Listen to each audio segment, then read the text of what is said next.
Well, hi, everybody. This is DearMamaSal. We are live on a Sunday afternoon, which means it's time for us to be talking about coping with stress. I just wanted to let you all know that I've just seen a note here from Jeannie, one of our viewers, who's telling us in an update that she is still recovering from her surgery. She got through it beautifully, and they did find quite a few big stones. She's achy, and she's supposed to rest and not drive for a few days.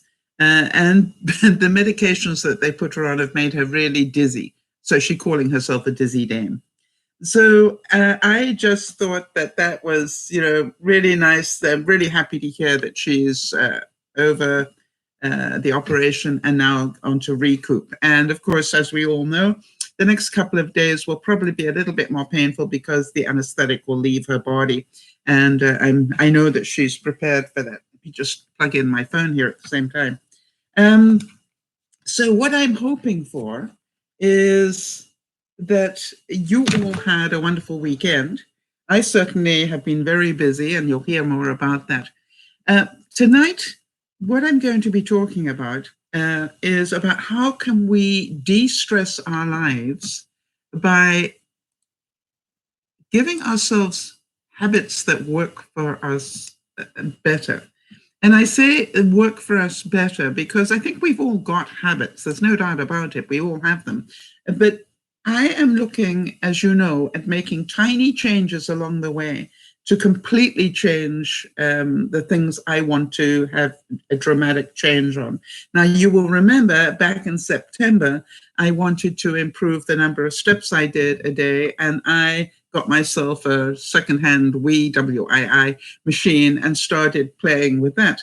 And you're going to hear about how that little change actually resulted 6 months later in a monumental change.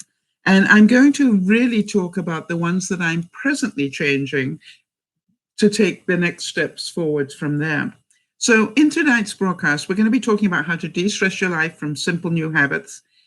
Also, how I turned a negative into a major positive for me, and how I nearly made a really big mistake today. And I thought I'd talk to you about it because when I realized the mistake I nearly made, that was quite stressful. And then, how I forgave myself and moved on. But I just thought you guys would like an example of that. I saw a lovely quote about de-stressing.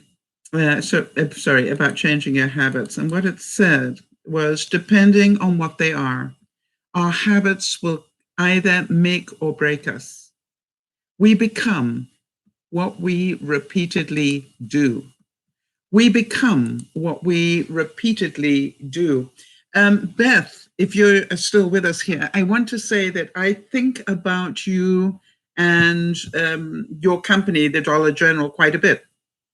The reason that I do is, if I am correct on this, and correct me if I am wrong, that to make the lives easier for all the stores, they will set up one sort of aisle the way they want it to be, and then take a photograph of it and send that photograph to all the other stores. Is that correct? So the habit is, they know that a picture paints 1,000 words. Trying to put that into words would be almost impossible. But if they create one aisle and that looks, maybe it's half an hour, that looks exactly as they want it to look for this season, and take a picture of it, it's easy for everybody else to copy. And, when you think about it, that's a very smart way because we are visual beings. And if I go back to what Marie Kondo, for example, talks about, which is don't get rid of things that give you joy. All right. So very important when you're changing habits, the end result of even a little change should be happiness, not, oh, I had to work so hard to do that. The result you're looking for is, wow, I just did this little thing and I feel so much better. Make sense? For those of you who don't know who we are, DearMamaSal is a group of people who get together. It's not just me. We get together 3 times a week, and we talk about, on Friday, lunchtime Pacific, we talk about coping with feelings, because we all have them, good, bad, and ugly.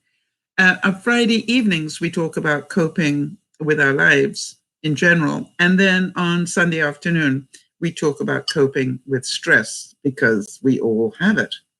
And the reason that we do those broadcasts at those times is, we want people to know where we are. If they're having an issue that they want to talk about, they know that come Fridays, this is where we'll be. And on Sundays, this is where I'll be. So, basically every week they know that they've got a place they can go to and defuse or confuse or educate or do whatever it is that they feel they need to do for their lives. And I am blessed that we have had so many incredible real life stories of people who just have come and done little things with their lives and changed them dramatically. And so everybody is welcome as long as you're polite. And I say that, it's really interesting to me that I love opposing views on things as long as they're polite. I love it if people don't agree, as long as that is a polite conversation, because everybody's entitled to their opinion and everybody is entitled to disagree, in my view. And so to me, if you have the ability to be able to do that, to listen to an opposing view and not get completely bent out of shape, it's a really good thing. All right. And it's part of what we practice. All right. So now then, let me just go on with this. And,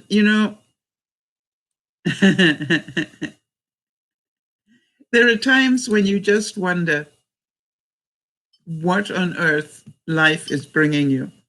I've just mentioned about Jeannie's operation with her kidney stones and how she's in recovery. And I'm just, obviously delighted to hear that everything went well and that, she is sore, obviously, and it will take a little while for her to recover. But I think I made a missed call on Friday. I think I said it was Father's Day this weekend, and it isn't. It's next weekend. So hello, welcome to my world of being imperfect. And just so that you know, the other thing that we're aware of is that we had Anna Marie's birthday on the 9th. We had Chloe, for those of you who remember Chloe, we had Chloe's birthday on the 11th. And by the way, she is back from hospital as well. We have Alice's birthday in Denmark on the 17th. We have Father's Day on next week on Sunday. And then on the Tuesday week, Tuesday the 22nd, I go for my second vaccine, and Jody has her echocardiogram for the final step she needs to be able to go and have that bypass surgery done. So when I say bypass, it's the stomach bypass. So that's pretty awesome stuff. And I am just delighted that we can sort of work with it and feel the progress of it. I've managed to nuke comments. Hold on one second. Let me see if I can get those back again. I hate it when I do these things to myself. It can't be that difficult, right? It's got to be a little thing I can touch and it will bring it back to me, hopefully. No, that's not going to do it.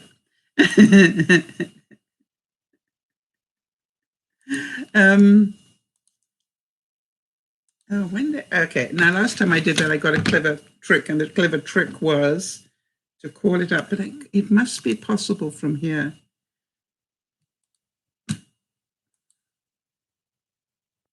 I don't want to press anything that's going to get rid of my...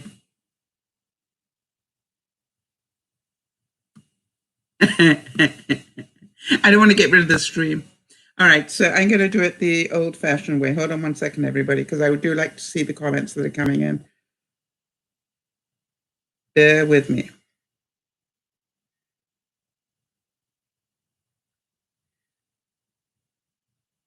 It's just talk about stress, right? We can do this.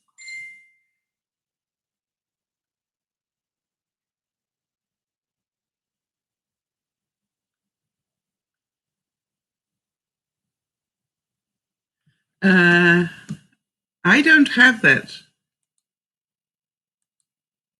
Jody. Oh, that would be that's what I'm trying to get to. Sorry, I'm just waiting. I have to get back into another screen to get that there, Jody. Hold on a second. I appreciate what you're trying to help me with. It's very kind of you. I have, as a broadcaster, I have a different screen from the one that you guys look at. It's half my problem, right?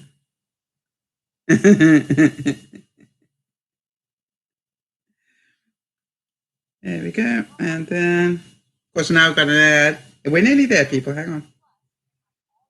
Then I can concentrate. There we go.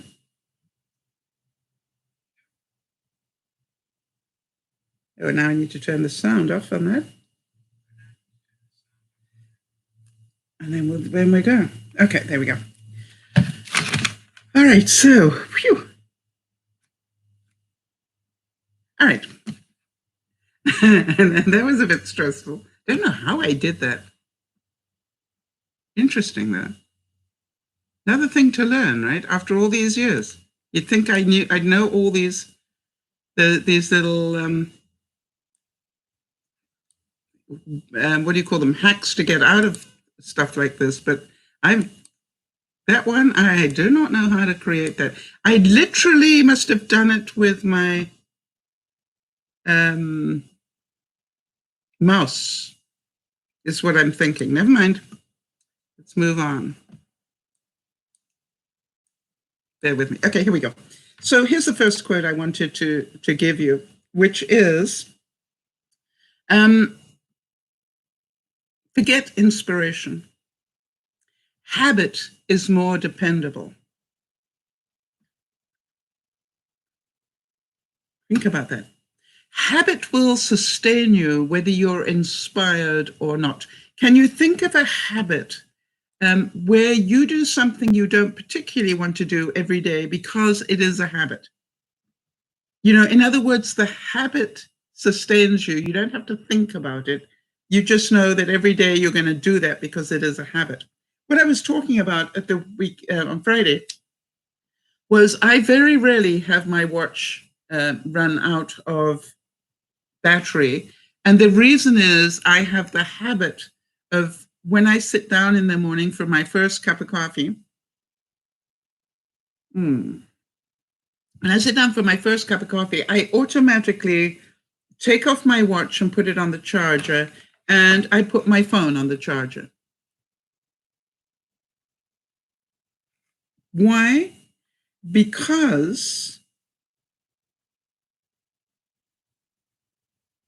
what I do, I just managed to get rid of the comments on my phone as well. That was very clever. It takes talent to do that. What I managed to do is to just get into the habit of, when I sit down, I charge in my phone. I charge my phone and my watch.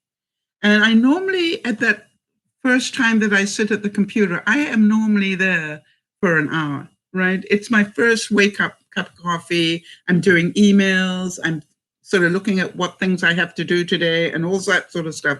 So it actually is a very good way to take that time and multitask it by charging up my watch and so forth. So I want to sort of just give you a couple of ideas around this. For example, this week, again, there was this quote that, do one small step only, right? If you're looking at a big thing and you want to change it completely, don't try and do that. Find the smallest possible step. And that may be, I will spend 5 minutes a day doing something on it. I don't have to do more. Now, obviously, some things you've got a very tight deadline, but I'm thinking about, if your house is untidy and you want it tidy, don't make it hell. Say to yourself, I'm going to feel good about myself if I just spend 5 minutes extra a day. I was talking on Friday about the fact that, the average amount of time that a hotel housekeeper spends in your hotel room to get it clean and tidy is half an hour. Half an hour to clean a bathroom and bedroom. And I'm going, I wonder how many of my viewers spend less than 10 minutes. And then they're surprised that it doesn't look like a hotel bedroom. So just two things: getting it tidy to start with, so that you can just not, and that maybe, just clean a little bit every day. As you go through the week, work your way around the room, taking that extra one step will give you a wonderfully clean room and bathroom. All right, let me see here. Jeannie's saying, habit. I get up and take the dog out, but I couldn't do it after the surgery because she pulls on the leash. No, obviously. So that's like, but that is your habit. And by the way, what benefit does that bring you? Jeannie, you also get to get exercise, right? Which makes you healthier. And you get fresh air, which is, better for your body. So when you look at it, that one habit of taking Misty out and walking her when you're capable is really a multitasking function. And by the way, if you take her out and put headphones on and listen to an audiobook at the same time, you're definitely multitasking. It's like, what habits can you get into? So one small step will create a ripple. And I love this. It said, motivation is what gets you started. Habit is what keeps you going. I have continued the habit of walking, as you know.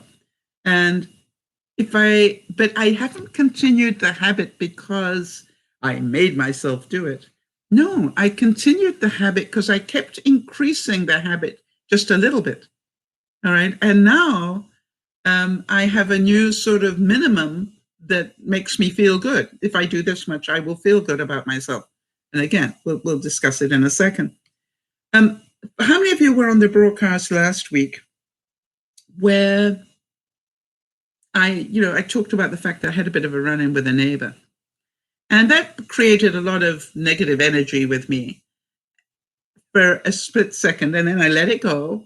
And then I asked myself, because that's a habit, how can I better use this energy? If I got all this energy inside me, what can I do to use it up? And that's a trick that Benji talked to me about one day. He was saying that he whenever he gets angry, and surprisingly enough, he does, whenever he gets angry, he takes that energy and cleans. All right. And I'm going, I know what to do. I know to take that energy and put it to a good purpose. So I cannot tell you how much work I have done on my surrounding areas and outside and my deck and everything else this week. Why? Because I keep using that residual negative energy, because it still comes in waves every now and then, and I use it for a better purpose. That is a habit I've got into once I heard that comment from Benji, right? Which is, when you've got negative energy, use it for a positive purpose. Do any of you do that? All right. Jeannie's saying, habit, make the bed. Yes. The thing is, some people make it immediately they get out of bed. Some people do it a little bit later. It's about make sure you make your bed every day and do it early. Why? Because every time you walk into the bedroom and the bed looks pretty, it's going to feel good. Think about it. If every time you walk into the bedroom is a mess, I don't care if you are a messy person. It still has a negative effect on you. Now, here's something that happened today that I thought I would share with you.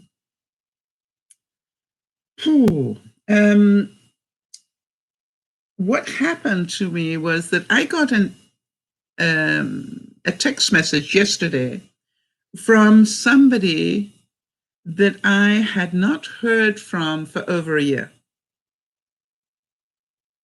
And it was telling me about the passing of somebody, and I didn't recognize that name. Now, what would you do? All right. Think about that. You hadn't heard from this person for over a year, and then they're suddenly telling you about somebody who has passed, but you don't even recognize the name. Think about that. What would you do? By the way, another habit. When I'm at the computer, I put cream on my hands.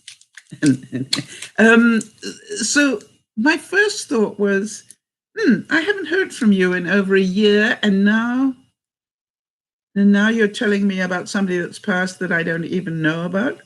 And I was confused. I don't mind telling you.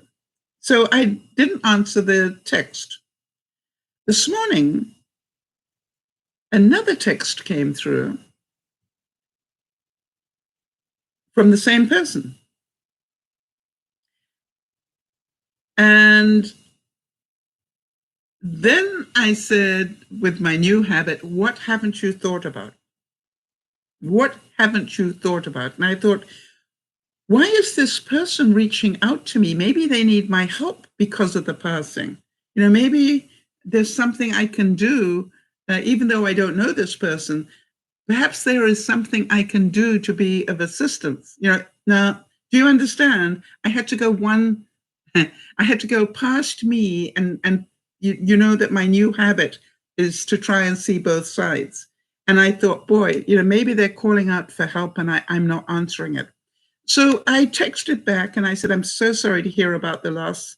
And I made another couple of comments, and I got a text back, and the text back said to me that the person whose name they were using had passed.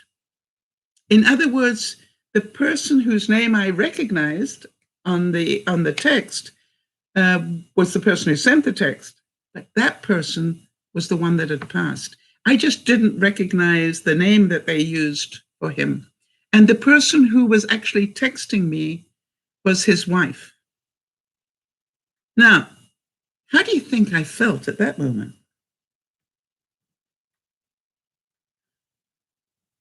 So when you think about it, it was not necessarily my fault, but it was very sad, right? That she was trying to let me know that he had passed. And by the way, she also is English as a second language. And so it wasn't worded in an easy way for me. But when I got all the bits of information together and realized, oh my gosh, it is this person who has actually passed. And she's trying to let me know that. I felt about this big, quite honestly. And then I went, no, let that go. Let that go. It's not going to help anybody, you beating up on yourself. So now then, what can you do? And I immediately wrote back and gave my condolences, obviously, and asked if there was anything I could do, and those sort of things that you do. So the habit is not just to see it from your side. Whatever happens to you this week, make sure you take a second to go, what if I'm the other person? I saw this quote that said, what I do every day matters more than what I will do once in a while. How many of you are in the habit of contacting at least one of your friends every day in some way, whether you text them or whether you email them or whether you phone them? How many of you make a point of going, did I connect with one of my friends today? Because it is an important habit to get into. And if you've got a lot of friends, two things. Number one, you may want to contact them differently, or you may look at why have I got that many friends, right? If I have so many friends, I can't contact them on a regular basis. Why do I have so many? I want to tell you that at one stage of my life, I had more friends than you could shake a stick at. But you know something? When bad things happened, they weren't the people that came to assist me. They were the ones that were much more in the background.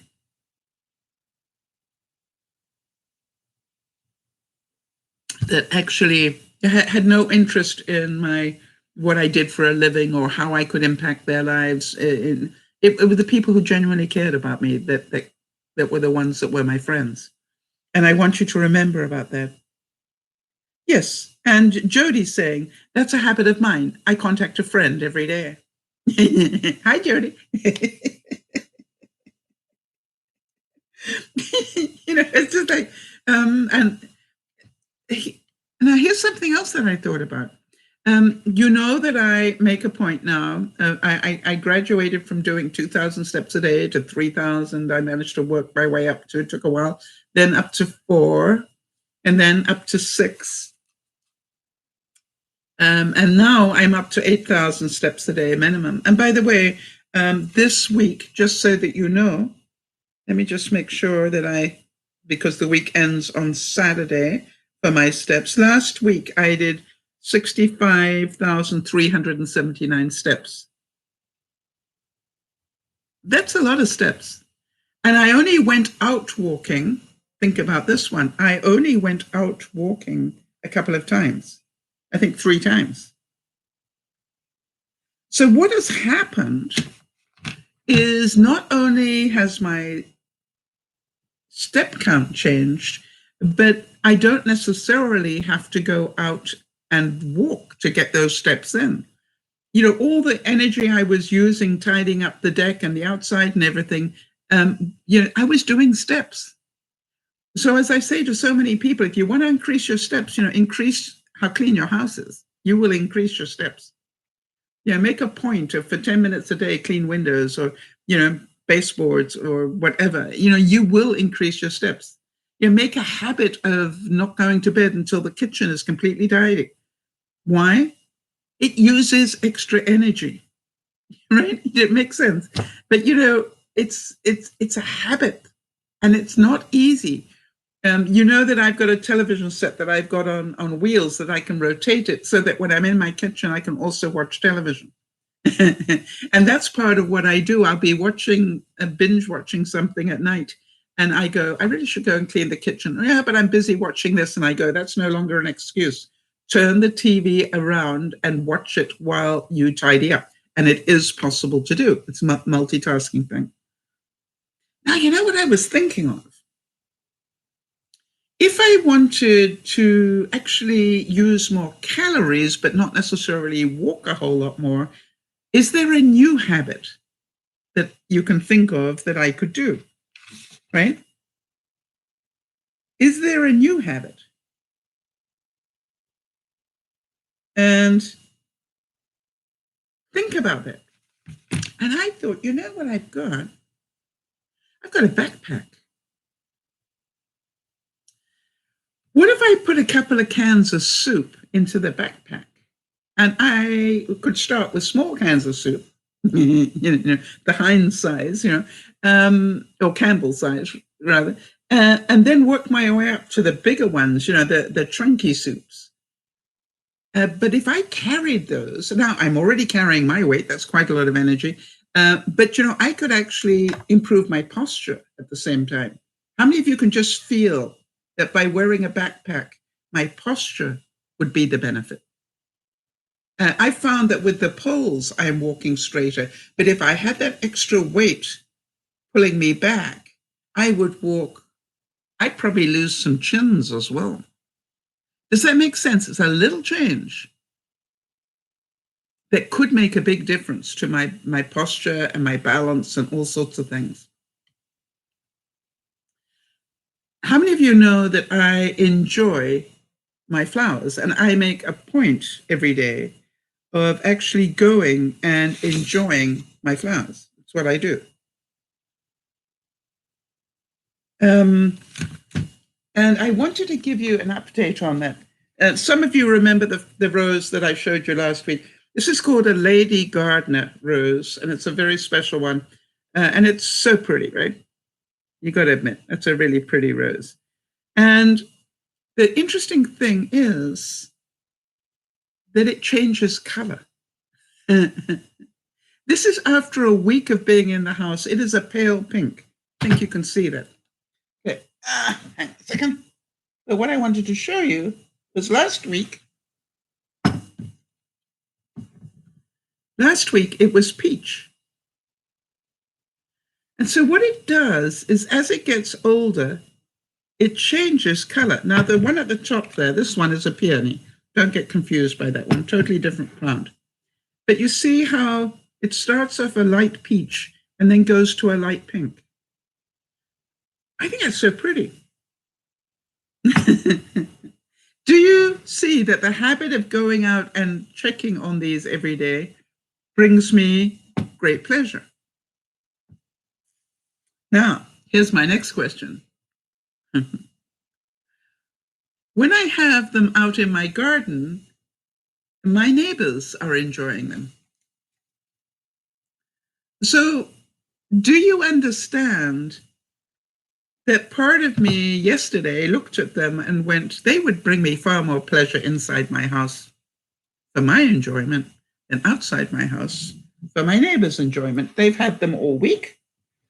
They're coming inside now because their new bloom's about to bloom. And the habit is to look after my needs before my neighbors. If they want a pretty garden, let them plant their own. And it's not that I am uncaring. It's just like, hey, I want to enjoy my flowers. And my habit is to enjoy them on a daily basis.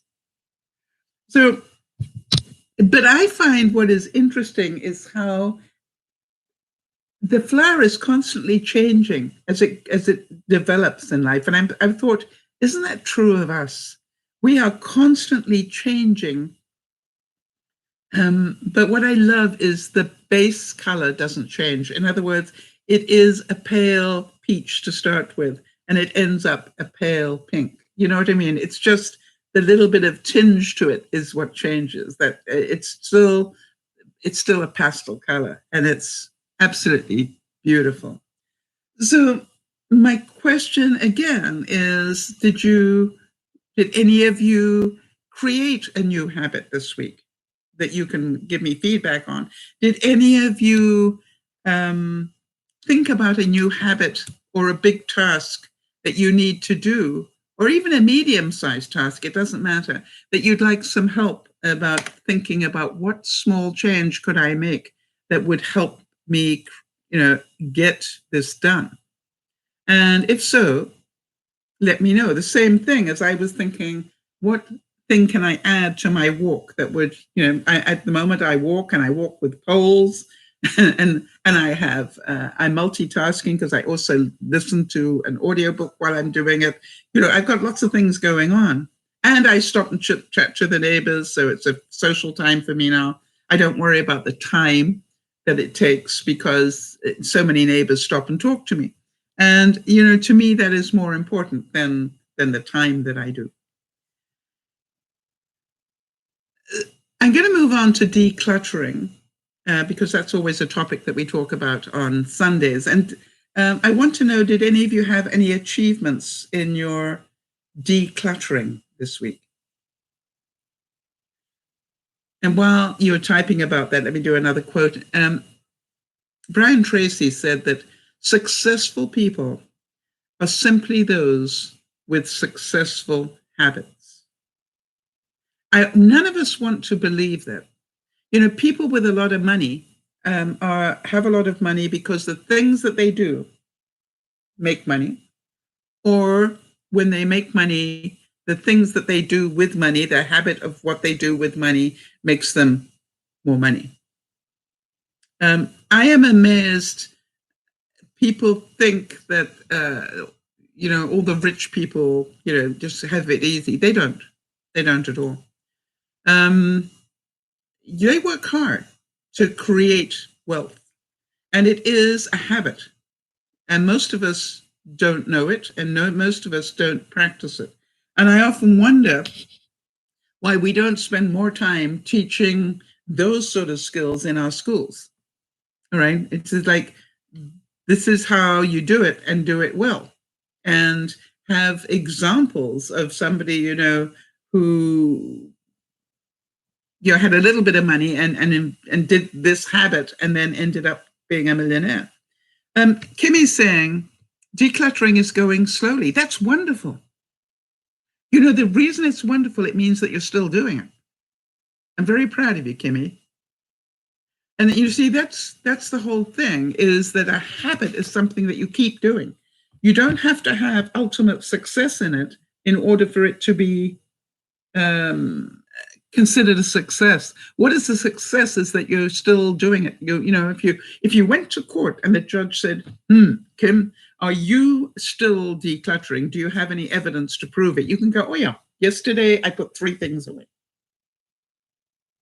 And my husband told me do it. That's the whole thing. Do you do something about it on a regular basis? And the more regular the effort is, the greater the success will be. And, the thing about the fact that it's going slowly is that our expectation is it should take a very little time. How long did it take you to make that much clutter, Kim? I mean, how many years did it take for you to make that much clutter? That's what I keep reminding myself of. And I find, even as I continue to unpack in my life, that if I haven't put away the stuff I unpacked last week, what's the point of opening another box? Right? I need to get into that habit of clear what is already unpacked before you open the next box. And if that delays unpacking, that is what it is. And it's just like, there isn't any point in creating a big mess again. Why do I want to get into a habit of having a big mess again? I don't mind having a little mess that I can deal with in a day and clean up, but I don't want the big mess anymore. Kimmy's saying, everyone tells me to have a yard sale, that I could get rid of it faster. I don't think so. COVID is still going up. Yes, you see, everybody's got their idea. They'll say, have a yard sale, you'll make a lot of money out of it. You know something? Think about the stress of a yard sale. Think about the time it takes to get everything clean and ready for a yard sale. Think about how little money you actually will make. And was your time worth that little money? My attitude is save time and money, stick it in a box, and give it to people who might benefit from it. And if you like putting things on Facebook Marketplace, for example, let them come to you, all right, and take stuff. But do it in a way that is least stress for you. That is what I would say.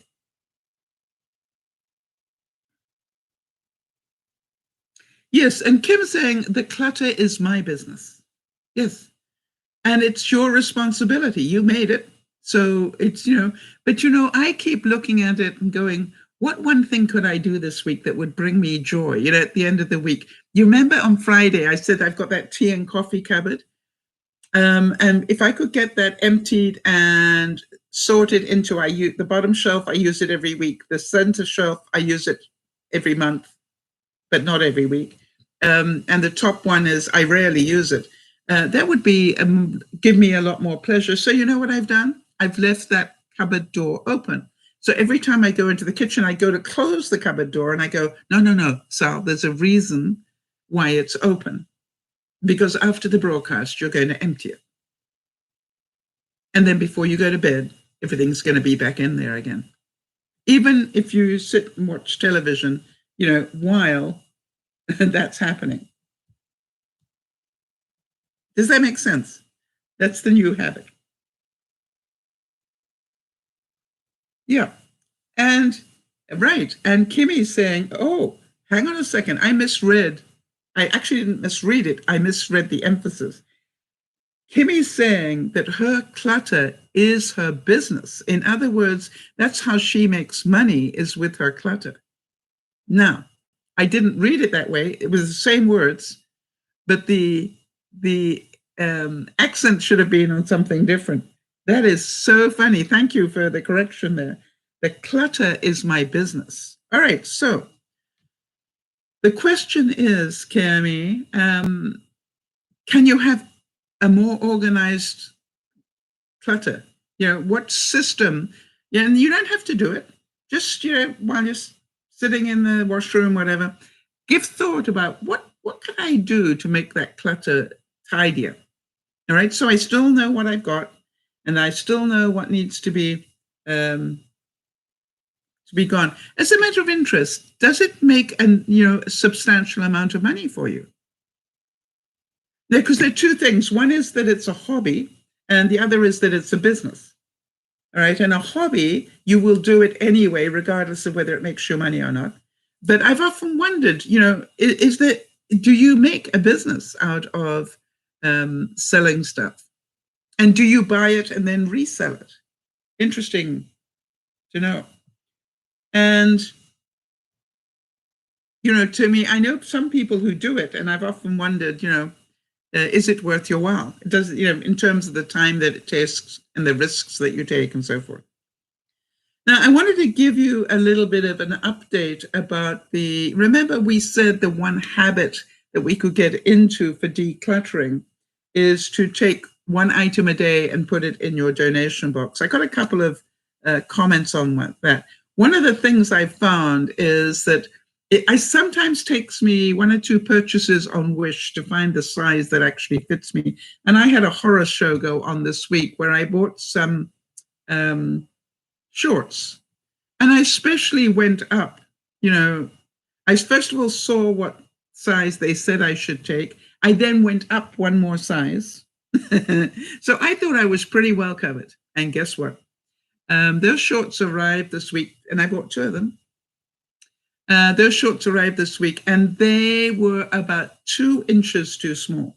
In other words, those shorts didn't go over my rear end, right? Never mind my hips. And so it was just like, really? I was disappointed. I was a little sad. I was a little angry, none of which do me any good whatsoever, right? It just is what it is. They're too small, so what are you going to do about it? And what I did was I picked them up and I immediately threw them into the donation box, right? Because I know there's no way I'm getting into that size in the next year. So, but then I stopped and I went, wait a minute, you need to write to Wish. You have the right to, you spent good money and they've had your money, therefore you have the right to get a pair of shorts that fit you. And even though I looked at it and the quality wasn't that good, I'm going, doesn't matter, you still have the right. So I wrote to Wish and said, hey, just want to tell you, I got these and I especially checked the sizing. Then I went up a size and they are still 2 inches too small. So therefore, this is not a user error. They are wrongly, wrongly labeled. And, I keep trying to remember that our idea of a size is very different from the ideas in Asia. We in North America are much bigger people. Why? We eat too much. And so it makes sense that our bigger sizes are not necessarily there. So you have to check. But even so, it was wrong. So what I did was I let them know and they're going to do something about it. But I then picked them up again and put them back in the donation box because if they're brand new, somebody is going to be able to enjoy them. Not me, but somebody is. And that makes me feel good. It's a habit now, right? Putting something in the donation box is now a feel-good action in my day. Does that make sense to anybody? That this is a simple little step. Now, before I get on to the next one, listen to this one. This is a quote. In a nutshell, your health, wealth, happiness, fitness, and success depend on your habits. Not your excuses, which is what a lot of us spent a lot of time with in our lives, but every one of those, your health, your wealth, your happiness, your fitness, and your success are all determined by your habits. And if your habits are good, your life is good. And I am doing everything I know to change my habits in my life, change them a little bit. Right? When I get up from, this is one of those desks that is a coffee table and then it comes up as a desk. By the way, don't do it too quickly. If you get one of those, don't have your full coffee cup on there and then go like that with it, because like mine today, it slopped everywhere and nearly all over my computer. Just missed the keys of my computer by about this much. But what I'm, it's just like, do not make a habit of doing that. And I normally don't make a habit of having my coffee cup on the tabletop when I lift it up. But, today I was busy, distracted, wasn't focused on what I was doing. So here's the next one. Some of you will remember I was talking about the fact that as I unpack any sort of group of papers and I go, what on earth are they? I don't really want to know right now. So what I've done is I've created a box, a QB box, that all the papers go in. Now, that box was growing because, I got a lot of papers that I never sorted in my life. And then the thing was, what habit am I going to put in so that, I don't get overwhelmed in that box, or I need a second box, which would be just as bad. So what I decided was that every day, when I have my time to do my 5 minutes in the craft room, because that's what I do, is every day I give the craft room another 5 minutes of attention, help tidy it up. I'm trying to just get it tidy before I keep it tidy. And what I do before I start, the first thing I do is I pick up about a little wad of paper, about 5 or 6 pieces, just a little wad of paper, all right? And I look at the first one and I go, yeah, well, that's pretty trashy. My new habit is turn it over. Is the back empty? If so, it goes near the printer. So I can use that for printing out something. But if there's something also on the back, it goes into another container, which is stuff that I put into my compost, right? Because I use my used paper now to do layers in my compost. The thing I wanted to do is update you on how that's going. I'm amazed how much paper I've gone through. And not only that brings me joy, is that along the way, I found a couple of things that were priceless. And quite honestly, the temptation was to take the whole bunch of paper and huck them. And I didn't. And so the joy is that I, am finding things I thought I had lost that were on paper. And now I get to do that. Kimmy's make the point here that, a plus size is different in every country. Yes, isn't that true? And the same as shoe sizes are different in most countries as well.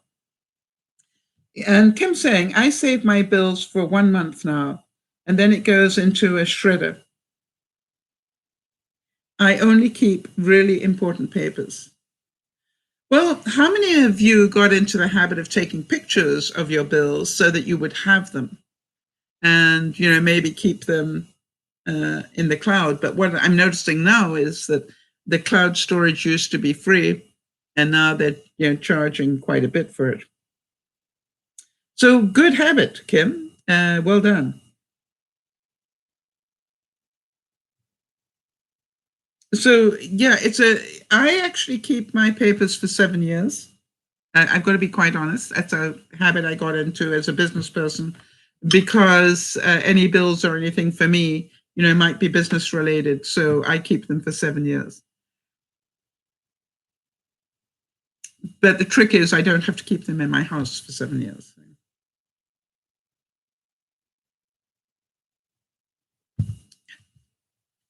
Think about that one. So the new habit of looking at those bits of paper every day is helping me.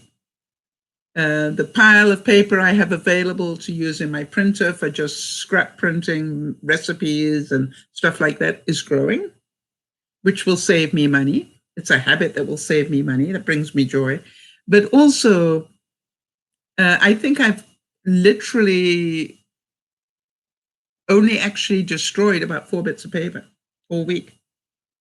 Most of them was reusable, which I thought was pretty good. So, thought.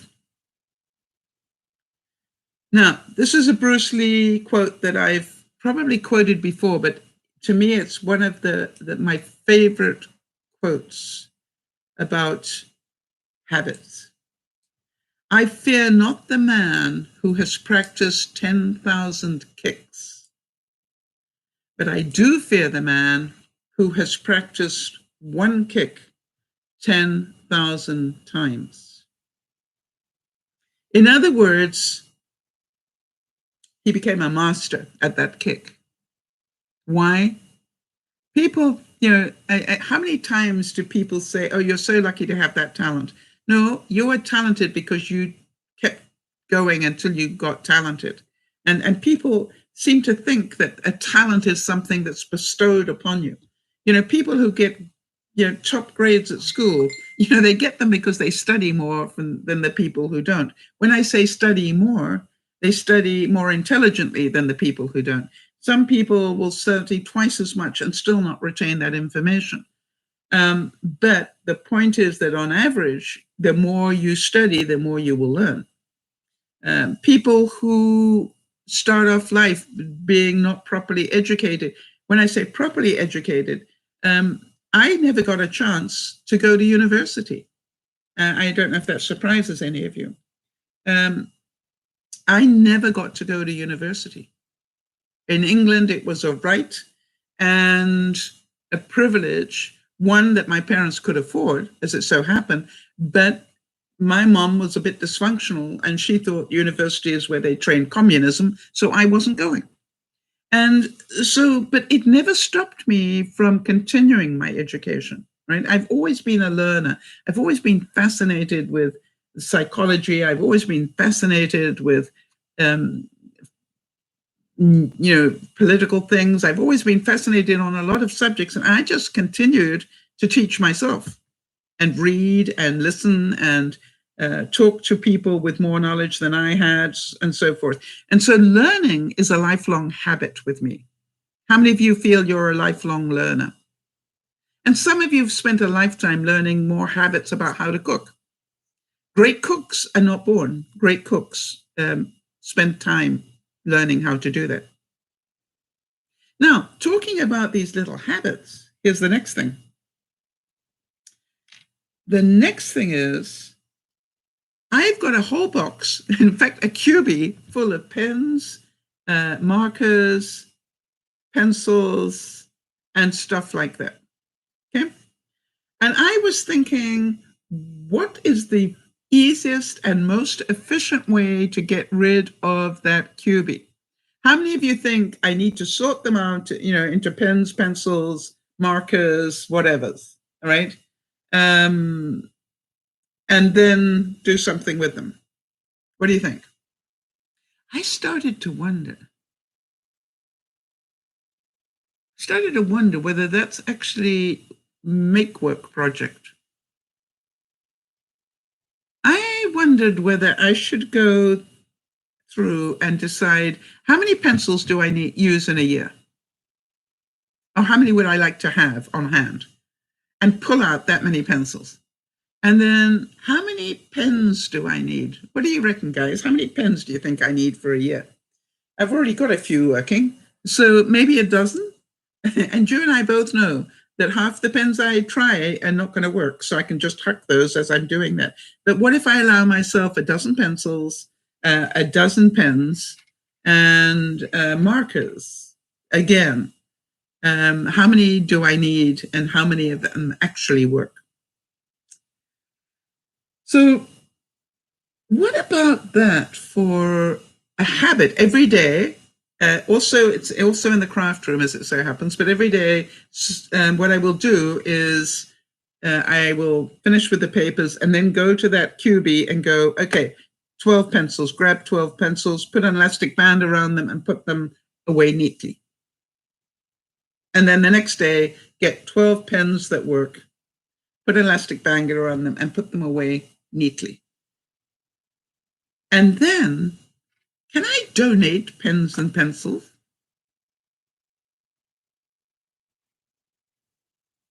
That was my question. And I thought, there's one way to find out. Donate them.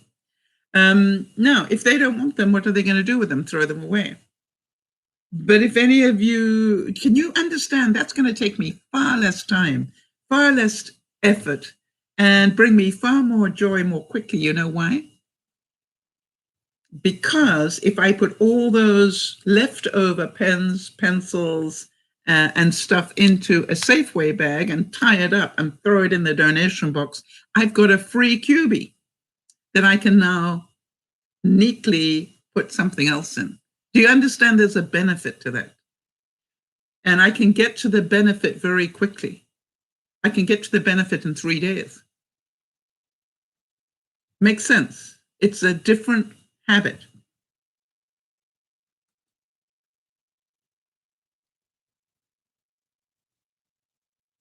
Here's this quote. See how you like this one. But I will find new habits, new thoughts, new rules. I will become something else. We are our habits. Think about that. If you want to change your habits,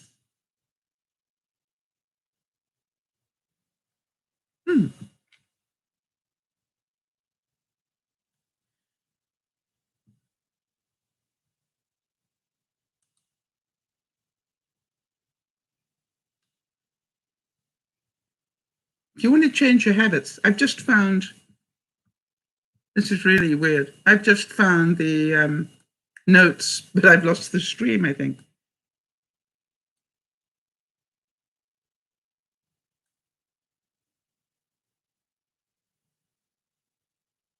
Yeah. Okay. I'm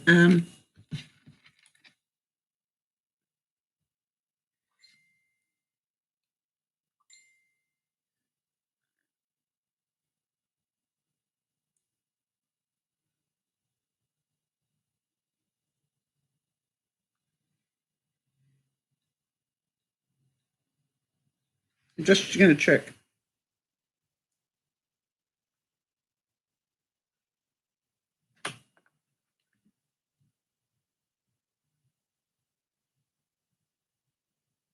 Maybe not.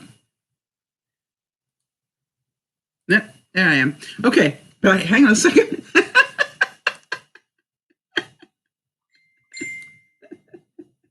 Okay, that's good. It's definitely a challenging day for me, but I found the notes now. They ended up popping out into a different place, so now I've got everything. You see, the accident was good. I was willing to find that out, and here we are. Okay, so think about that. Your habits control your life. Your habits determine your life. So my question is, has anybody got a new goal that they want to create some new habits around, and maybe we can help come up with some? Now, nobody wants extra work, but what if you think about it in the same way as the QB? You can either have a make work project, which is go through every single pen and test it and see if it works and da-da-da-da, or you can go, I'm going to take out what I want and put that away and donate the rest. Let them check them out. I don't need to. Do you understand? It's a different way of thinking. And that is what I'm always looking for is, does anybody need any help with that? Now, Jody had an experience. I love the viewer stories. Jody had an interesting experience this week. What happened was that her, she wanted to have a burger this week. And who doesn't? And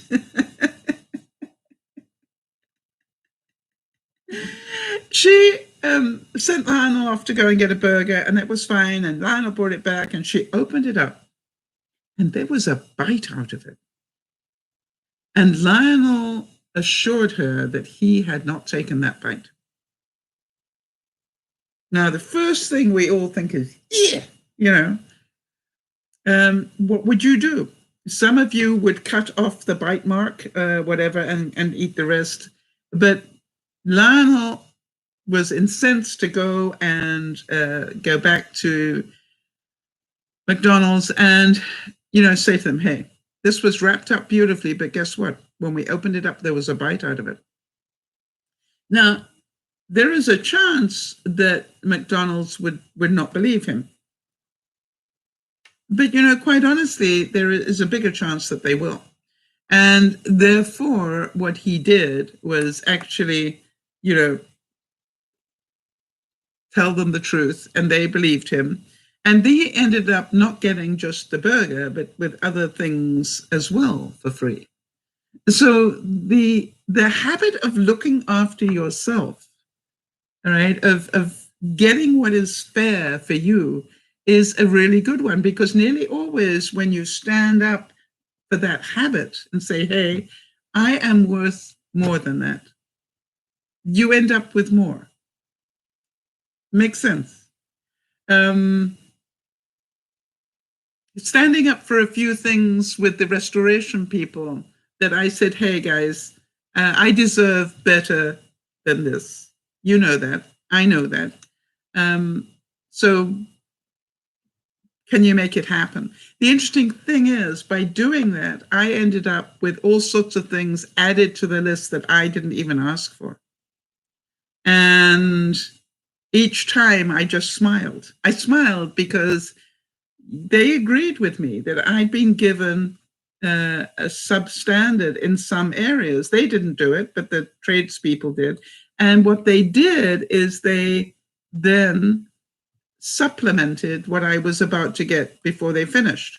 And by the way, I might still find other things.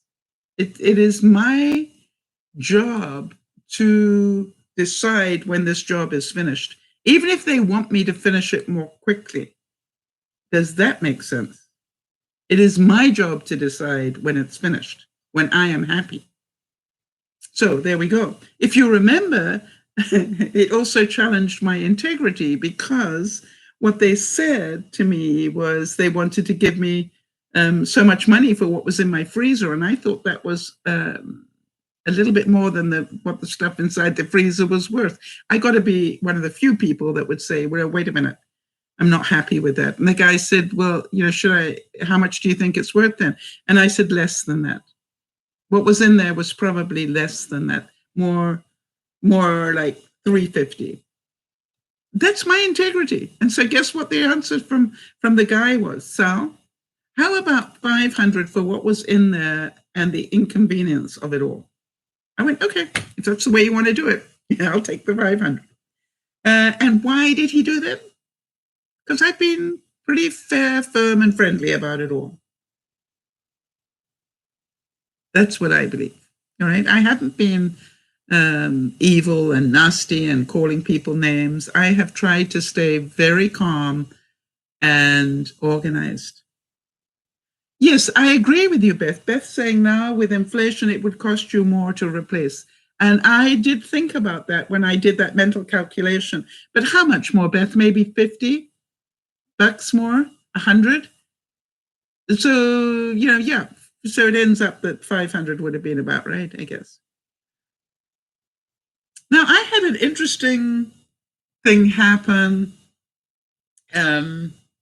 yesterday where I was at my neighbor's house, and she was talking about wanting to to do something. And she said, no, Sal, you have to be part of this. And I said, really? I don't get a choice. No, you don't get a choice.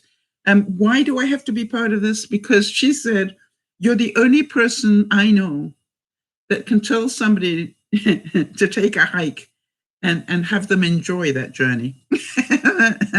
And we're going to need that skill. And I thought, isn't that kind of her? Right? I wasn't expecting that compliment, but wasn't that kind? And I actually wrote to her and said afterwards, thank you for the great compliment. How many of you make a habit of rewarding good behavior, if you like? All right. And it is amazing. One of the things when we used to do the leadership training stuff, one of the things that we did is we encouraged people to use Post-it notes. And if anybody was nice to you during the weekend, right, because it was a weekend thing, if anybody was nice to you in any way during the weekend, write a note and stick it on a window. And, the goal was that by the end of the weekend, that obviously all the windows would be totally covered. And they were. I am talking 40 years later, I still have bunches of these in my life. You see, they're not things you throw away. When somebody says something nice about you, don't throw it away. All right? Think about that. Make sure you reward it. Why you want more? You want that to be a habit. Hi, Kez. Kez is saying, I heard and read it takes 30 days for a habit, for people to stick with it, because that's how long it takes for your brain to connect habit and continue doing it for life. I start habit 4. And then repeat the pattern. Yes. I actually heard 21 days, but 30 days makes more sense to me. But I've also found that some habits take longer. I think it is how long did it take you to get into the bad habit? Think about, it'll take you a while to perfect the good habit. All right. But yes, most people say, oh, well, I'm going to do that. They do it for 2 days and they go, well, that didn't work. How many days have I been walking and I still can't go through keyholes, seriously.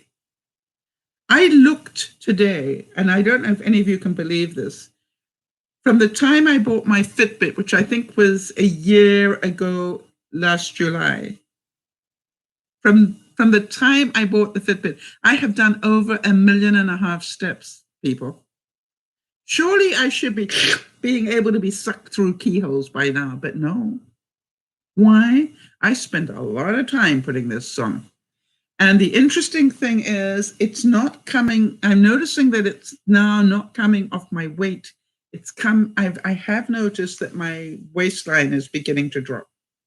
Nothing magical, but it is beginning to drop. And I'm going to continue until I get the result I want, or I end up going out horizontal in a wooden box. Because as long as I keep trying, I know that I can prove that I am trying to improve my life. Makes sense. Now, did any of you see President Biden meet the Queen today? I wonder if any of you saw that on television. And the reason that I ask that is, how old is the Queen now? 95, I think, or more? 90, is she 95? 96, somewhere in there. I'm sure Jodie's busy checking it for us. She walks without a cane. She goes up steps pretty easily. Not, she's slow, but she goes up. She doesn't like anybody to help her. She's 95. Thanks, Jod. I got it right. Did anybody see that? She stood and hardly swayed for probably 20 minutes. I was watching. How much does she sway? She's standing still, right? She had a chair behind her, but she didn't sit down. She stayed standing while she waited for the Bidens to arrive. And she probably was standing there for at least 10 minutes before they arrived. And then because she would. Being early is the Queen's way. But then they arrived and they went through the whole of the ceremonies that they did, and Biden did his walk around of the guard and everything. So she was standing for at least, I would say, probably 20 to 30 minutes. How many 95-year-olds do you know that can stand still, not swaying, for that long, in heels? So part of me went, I wonder what her exercise program is. How many of you going, good point? Right? I was watching President Biden, who is 10 years younger, or a little, just under 10 years younger. But how active is he? Yes, Jodi's saying, I'm 52-year-old and I can't do that. Exactly my point, Jodi. What is the Queen doing? And so I'm going to hopefully have you write a note about that to me so I can do some research into that this week and find out, do we know what she does for exercise? I think most of the royals swim. I think there is a swimming pool in Buckingham Palace somewhere.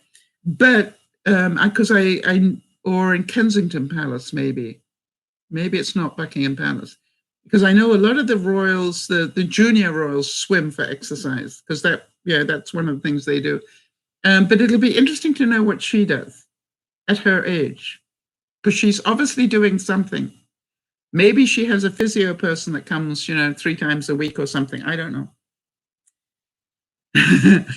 Now here's something. How many of you remember the teenager who took the video of George Floyd getting killed, with a knee on his neck? I don't know if you saw this, but she won a special citation from the Pulitzer Prize people. Now, the Pulitzer Prize is an award that's given to news journalists every year, all right, for exceptional journalism. And that teenager, I don't know about you, but it gave me goosebumps. She got a special citation from the Pulitzer Prize people this year because her video was excellent news reporting, right? Yeah, the way she kept recording, the way she kept telling that officer, you need to stop. She tried to tell him, you're killing him. You need to get your knee off his neck. All that sort of stuff. And they gave her, can you imagine as a teenager getting a little call from the Pulitzer people saying, we just need to tell you that we need you here on Friday because we want to give you a special award.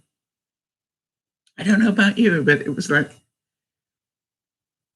do you think that a lot of people are going to get into the habit of when they see bad things happening that they're going to start recording it now? Because you see, Pulitzer rewarded good behavior. And part of me goes that I can remember way back when I learned a bit about managing people. That did you know that whatever you do and say to people will affect their lives? I think some of you know that. And one of the experiments was done where they took a top grade student and had the teacher beat up on them every day and say, really, you could do so much better if you tried, and and they did it as an experiment. And then they took a failing type student and every day said nice things to him. Like, I can tell you put some extra effort in today. Well done. It's going to show up in your marks, and they reverse psychology both sides of that. And at the end of the time, and I can't remember what the time was, maybe it was a full semester, I don't know. But at the end of the time, guess what had happened? The A grade student had dropped a grade, and the person who was failing was now passing. And so you start giving awards out to teenagers who, have the ability to become newscasters. How many of you think that maybe Daniela Fraser will end up a journalist? What do you think? Because she got the Pulitzer Prize. She's already a Pulitzer Prize winning journalist. Think about that. It's on her resume. I mean, it's just like, I am a Pulitzer Prize winning journalist. Do you think it'll affect her salary? And she didn't even know she was going to get it. I mean, she didn't do it because she wanted to win a Pulitzer. She did it because it was the right thing to do. Somebody had taught her the right thing to do. Don't stand by and watch bad behavior. And because she's a teenager, she recorded it. And so journalism as we know it has already changed completely, right? If you think about it, in the old days, we were lucky if we got a news clip. How many of you can remember the black and white news clips? You know, they were so exciting, weren't they? And now we got a news clip on everything.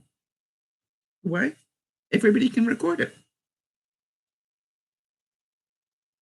Now, here was an interesting thing this week. Anybody unbox anything fun this week? One of the things I got, because I'm getting older and it's more difficult for me to lift some things, is I got one of those heavy-duty things that lifts furniture and then you can slide wheels under and move furniture. Do any of you know what I mean? I'd show it to you, but that's the whole point of the story. I can't.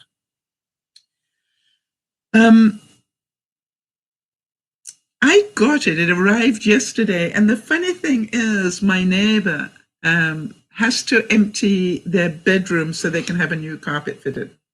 And I know they're going to do that themselves with their sons, I think. So as soon as I unpacked the gizmo, I walked it straight over there and I said, hey, let me show you how this works. You might need it this week. I thought they were going to cry.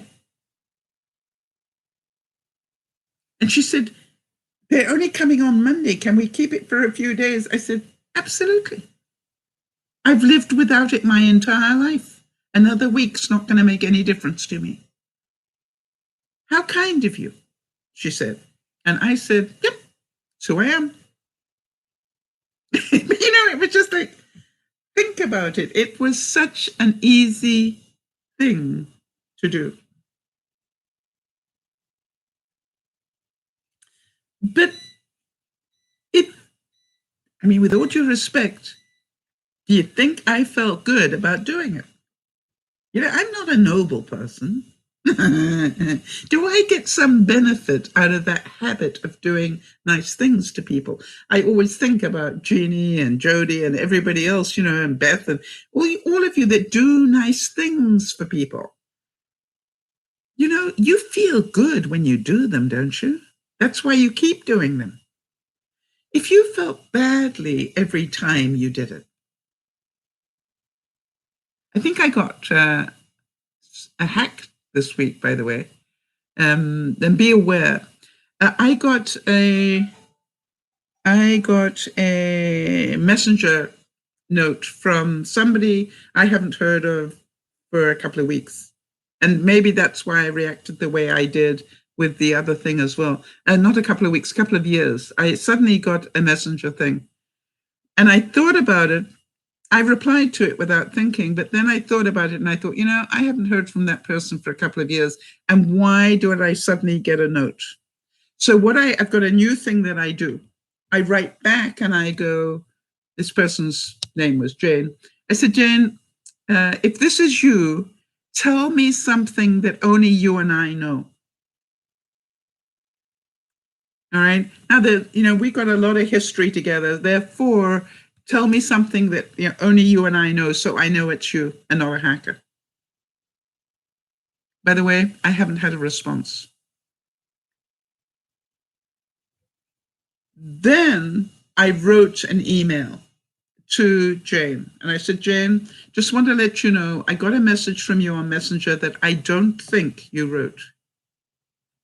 However, if you did, I want to thank you because it brought a smile to my face to see that you wrote to me and see your pretty face, because you see a face on Messenger. And I said, but I got a feeling that you might have been hacked, and I thought you'd like to know. Now, did I do that because I'm a nice, sweet person? Or did I do that because I would hope somebody would do the same for me, even if they hadn't heard from me for 2 years?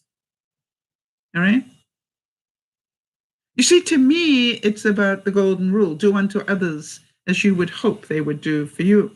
And so I would hope somebody would let me know if they thought I'd been hacked.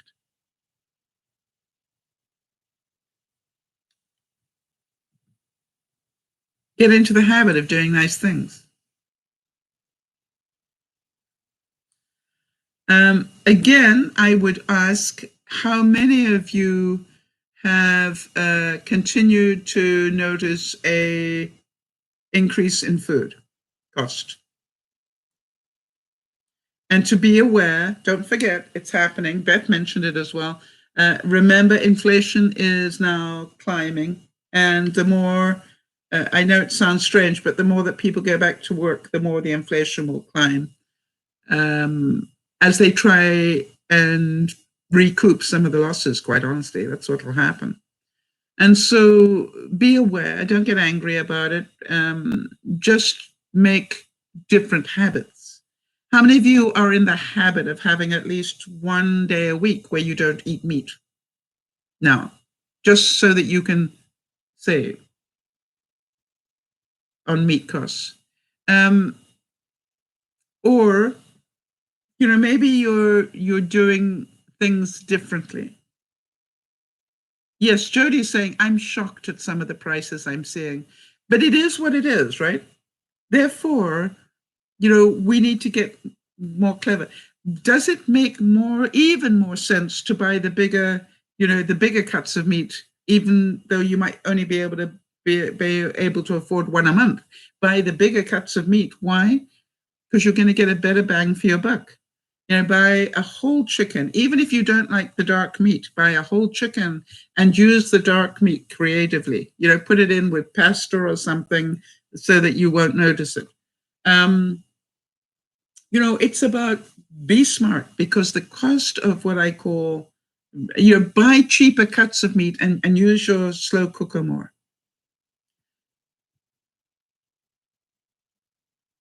Yeah, Jody's saying, even compared with a week ago, many things have increased. Absolutely. And it'll be across the board.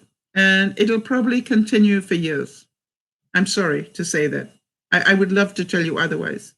But you know me, I try to be as realistic as I possibly can about these things and make sure that you are prepared, not scared. All right. And just to finish, I got a couple of tips for those of you who like the tips. Did anybody try the orange bag, tie a knot in it and throw it in with your wash? Did anybody try that? I thought I'd give you an update that I am doing that now. And I'm not sure if I think it will probably show more results in the winter, you know, when I got sweaters and things going in. But I've just got that orange bag. I didn't throw it away. And by the way, I bought a bag of oranges. Why? You can freeze oranges. And I can choose to, you know, I haven't frozen them because oranges last a pretty long time anyway. And that's the other thing that I want you to think about.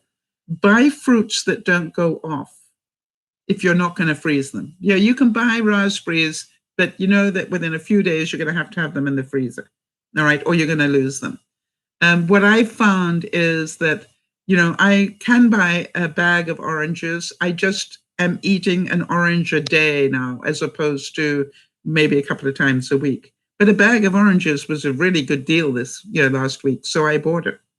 And I also freeze oranges, as you know, and put them in my water. You know, I put a slice of orange in my water. So think about stuff like that. An update I wanted to give you on the tip about, you know, put a bar of soap into a mesh bag and hang it in your tank of your toilet. Boy, that's working well. I want to tell you, that is working really well. I have done that in both my, I've got my bathroom and the guest bathroom. And I don't think I've had to clean a rim mark off my toilet since. Just thought I'd let you know. And I did put in Irish Spring soap because I thought that that perfume would come through. No, I can't say that I can smell the Irish Spring perfume. So I'm got to make a plan B on that one. Now, here's another tip. When you are making these changes, and I would remind you about me and my weight, allow yourself to be a beginner. Start small and start slow. How many of you are pretty sure that come winter, I am still going to be doing a lot of steps? I just will do them inside instead of outside. How many of you know that I now know that in the winter, I need to dedicate 1 hour of my day to get those steps in, or do a lot of cleaning, tidying, repainting? You know, it's like, how do I want to put the steps in? I get to choose how I put those steps in. And it doesn't have to be, in a boring way. I've now learned that I can walk and watch television. It's like walking and chewing gum. I can walk and watch television at the same time. So all the time, think about this. It's like, how can I multitask this? So start slow and give yourself as much time as it takes. I look at this body and go, it took you 3/4 of a century to create this vision that you're seeing. And it's going to take a few years to get rid of it. Now, you remember I was talking, I think last week or the week before, about shaving cream, that it's really a multitasking cleaner. I was reading that it's also really good for using to clean your microwave inside or your fridge inside. Did any of you know that? I don't know. There's something about the whatever that is in there that really helps easily get rid of the crud, breaks through the grease and everything on your microwave and on the inside of your fridge. I haven't tried it on the outside of the fridge. Got a feeling it would probably work there too. Huh. And if you've got, I understand that if you have got a sticky mess somewhere, right, from a label or something, shaving cream on there will, and we know WD-40 will get it off, but apparently shaving cream will as well. Sorry, I've just noticed, for those of you who remember Ned Beatty, the actor, apparently he just passed. I just saw that on the news. So here we go. William Makepeace Thackeray, from way back when, he said, successful people aren't born that way. They become successful by establishing a habit of doing things that unsuccessful people don't like to do.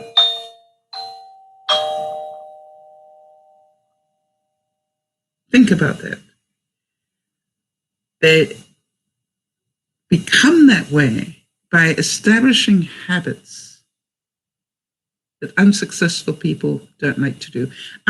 Kimmy's asking, can you use shaving cream on stovetops? I cannot see why not, but my attitude is there's always one way to find out.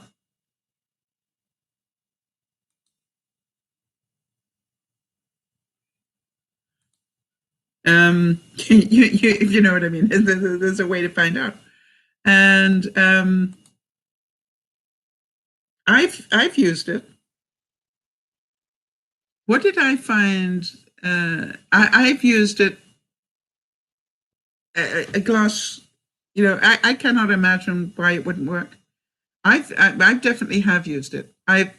Ever since I knew that I could use it on some other things, I went, therefore I can also use it. I extrapolated. I use it on the glass. I can use it on the glass of my toaster oven, for example. You know, if it gets a bit cruddy, I use it on that a lot now. So, but I've also found that, you know, that power wash Dawn works really well. And I've learned how to make my own of that. And that works really well to cut through grease as well. So, all right. Hopefully you guys have learned something today, and let me know what you found of value today. People do not decide their futures. They decide their habits, and their habits decide their futures.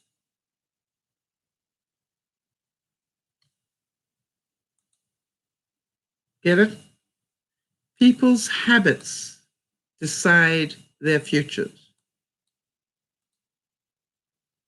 And I want to leave you with that thought, because however small your new habits are, you will be surprised how effectively they will change your life. Kimmy's asking, what is good for algae stains? Where have you got them? And I say that because, you know, it depends where they are as to what I would recommend.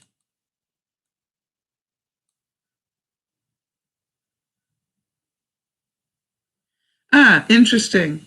Jody being Jody for a second here, saying that what made me happy was today was hearing that you found treasures in your paper pile. Yeah.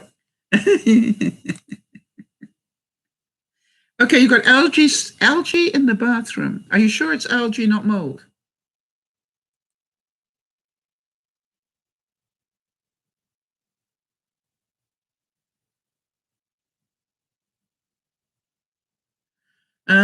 Either way,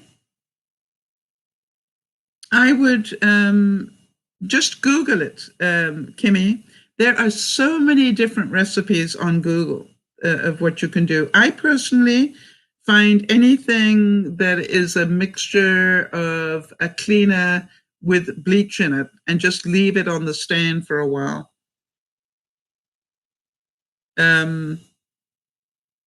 Oh, you got algae in the water, really? Yuck. All right, so here's the thing. Do you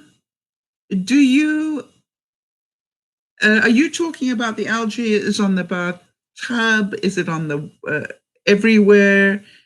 You know, that sort of thing.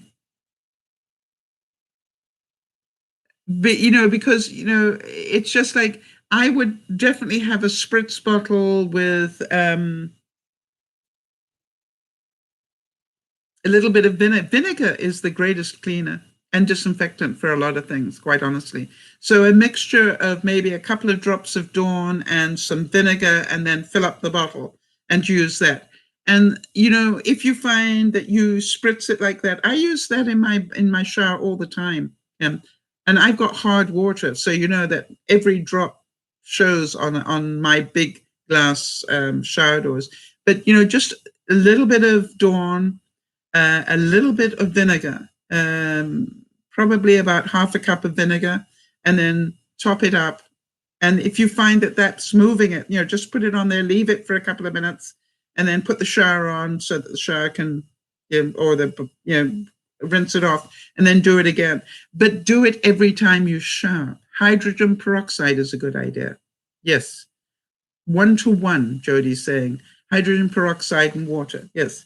But once you've got it clean, use the other one on it every time anybody uses that bathtub. That is the trick, to not let it build up. Because if you do it every time, it won't build up, and you won't see it.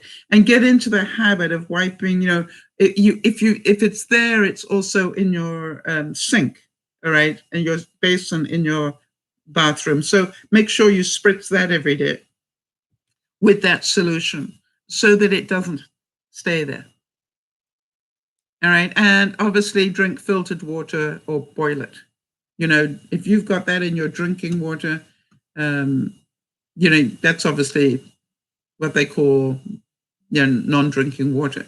Even if, you know, and complaining about it, obviously it's not doing anything. So if you know that's happening, learn, you know, I'm pretty sure you boil your water anyway and filter it. If you've got the chance to filter it, do it. And if you haven't got the chance to filter it, or I can't afford a filter jug or whatever, then buy some coffee filters. They are very cheap.